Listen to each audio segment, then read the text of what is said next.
Hi, Rich Edie with Wild Birds Unlimited in Cypress and on Memorial Drive. We're here today to talk about being seasonally savvy when feeding birds in your backyard. Well, what's that mean?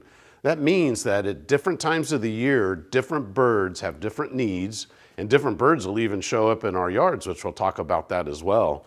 But one of the most important foods you can provide to your birds in the backyard right now is our Winter Super Blend seed blend and our cylinders. This is a high-fat, high-protein mix that is specially formulated to help the birds through winter.